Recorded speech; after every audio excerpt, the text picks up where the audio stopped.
Olá, tudo bem com vocês? Hoje, dia 191 da nossa leitura da palavra, nós vamos ler os capítulos 7 ao 9 do livro de Eclesiastes. Vamos à leitura? Capítulo 7. A sabedoria e a tolice. A boa fama é melhor do que um bom perfume, e o dia da morte é melhor do que o dia do nascimento. Melhor é ir à casa onde há luto do que ir à casa onde há banquete, pois naquela se vê o fim de todas as pessoas, e que os vivos o tomem em consideração. Melhor é a mágoa do que o riso, porque com a tristeza do rosto se melhora o coração. O coração dos sábios está na casa do luto, mas o dos insensatos na casa da alegria. Melhor é ouvir a repreensão do sábio do que ouvir a canção dos tolos.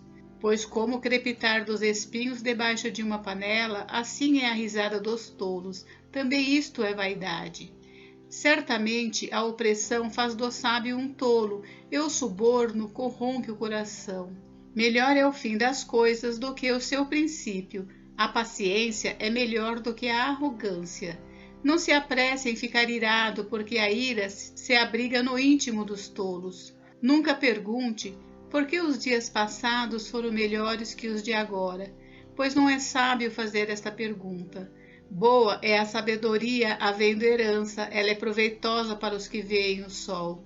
A sabedoria protege do mesmo modo que o dinheiro, mas a vantagem da sabedoria é que ela dá vida a quem a possui. Observe as obras de Deus, pois quem poderá endireitar o que ele fez torto? No dia da prosperidade, seja feliz, mas no dia da adversidade, considere que Deus fez tanto este como aquele, para que o ser humano não descubra nada do que há de vir depois dele. Tudo isto vi nos dias da minha vaidade. Há justos que perecem na sua justiça e há ímpios que prolongam os seus dias na sua maldade. Não seja demasiadamente justo, nem exageradamente sábio, porque você destruiria a si mesmo? Não seja demasiadamente perverso, nem seja tolo, porque você morreria antes de sua hora? Bom é que você retenha isto e também não abra mão daquilo, pois quem teme a Deus sai ileso de tudo isto. A sabedoria fortalece o sábio, mais do que 10 poderosos que se encontram numa cidade. Não há nenhum justo sobre a terra que faça o bem e que não peque. Não dê atenção a todas as palavras que se dizem, para que você não venha a ouvir o seu servo amaldiçoando você. E você sabe que muitas vezes você mesmo já amaldiçoou os outros. Tudo isto examinei por meio da sabedoria. Eu disse, serei sábio, mas a sabedoria estava longe de mim. O que está longe é muito profundo, quem o poderá encontrar? Procurei conhecer, investigar, buscar a sabedoria e a razão, e compreender que a maldade é a estupidez e a tolice é a loucura. Achei coisa mais amarga do que a morte, a mulher cujo coração é rede e armadilha, e cujas mãos são correntes. Quem agrada a Deus fugirá dela, mas o pecador virá a ser seu prisioneiro. Eis o que descobri, diz o pregador, conferindo uma coisa com outra, para a respeito delas formar o meu juízo. Juízo que ainda procuro e não encontrei. Entre 1000 homens achei um como esperava, mas entre tantas mulheres não achei nem sequer uma. O que descobri é tão somente isto, que Deus fez o ser humano reto, mas ele se meteu em muitos problemas. Capítulo 8. Quem é como o sábio, e quem sabe a interpretação das coisas? A sabedoria faz reluzir o rosto de uma pessoa e muda a dureza do seu semblante. A obediência ao rei. Eu digo a você, observe o mandamento do rei, e isto por causa do juramento que você fez diante de Deus. Não tenha pressa em sair da presença dele, nem insista em fazer o que é mal, porque ele faz o que bem entende. Porque a palavra do rei tem autoridade suprema. Quem pode perguntar, o que você está fazendo? Quem guarda o mandamento não experimenta nenhum mal, e o coração do sábio conhece o tempo e o modo certo de agir. Porque há um tempo e um modo para todo propósito, porque é grande o mal que pesa sobre o ser humano. Ninguém sabe o que vai acontecer, pois quem poderá lhe dizer o que vai acontecer? Não há ninguém que tenha domínio sobre o espírito para o reter, nem tampouco quem tenha poder sobre o dia da morte. Não há como escapar desse combate, e a maldade não poderá livrar os que a praticam. Tudo isso vi quando comecei a pensar no que se faz debaixo do sol. Há um tempo em que uma pessoa tem domínio sobre outra pessoa para seu próprio mal, as desigualdades da vida. Assim, também vi os ímpios serem sepultados com honra, ao passo que os que frequentavam o lugar santo foram esquecidos na cidade onde fizeram o bem. Também isto é vaidade. Como não se executa logo a sentença contra uma obra má, o coração humano está inteiramente disposto a praticar o mal. Ainda que o pecador faça o mal 100 vezes e a vida dele se prolongue, eu sei com certeza que tudo correrá bem para os que temem a Deus. Mas nada correrá bem para o ímpio, e ele não prolongará os seus dias. Será como a sombra, visto que não teme a Deus. Ainda há outra vaidade sobre a terra, justos que são tratados segundo as obras dos ímpios, e ímpios que são tratados segundo as obras dos justos. Digo que também isto é vaidade. Por isso, exalto a alegria, porque para o ser humano não há nada melhor debaixo do sol do que comer, beber e alegrar-se, pois isso o acompanhará no seu trabalho nos dias da vida que Deus lhe dá debaixo do sol.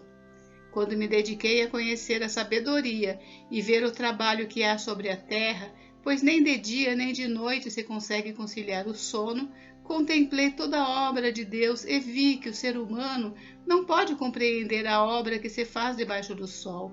Por mais que se esforce para a descobrir, não a entenderá, e ainda que o sábio diga que conseguirá conhecê-la, nem por isso a poderá achar. Capítulo 9.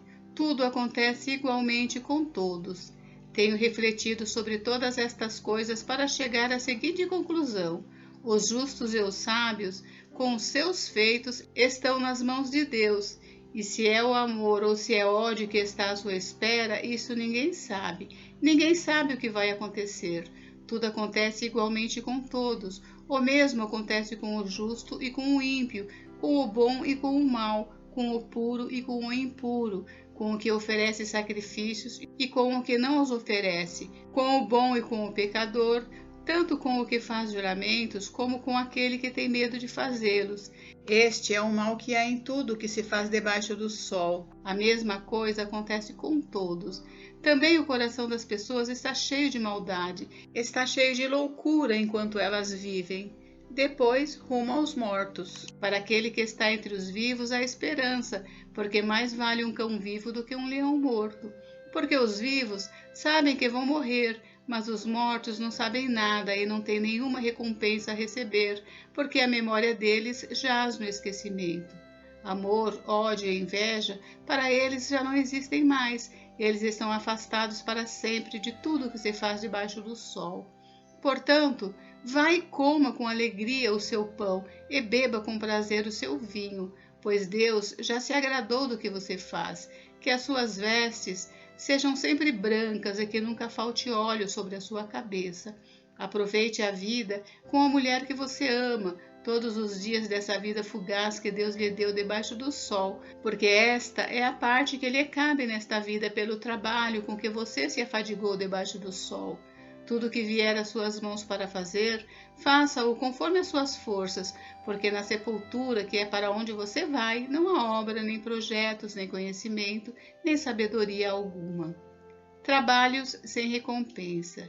Vi ainda debaixo do sol que os mais rápidos nem sempre ganham a corrida, que os mais fortes nem sempre vencem a batalha, que os sábios nem sempre têm pão, que os prudentes nem sempre têm riqueza, que os inteligentes nem sempre são honrados, mas que tudo depende do tempo e do acaso, pois ninguém sabe a sua hora, assim como os peixes que são apanhados na rede traiçoeira e como os pássaros que são pegos na armadilha, assim também os filhos dos homens se enredam no tempo da calamidade, quando esta cai de repente sobre eles.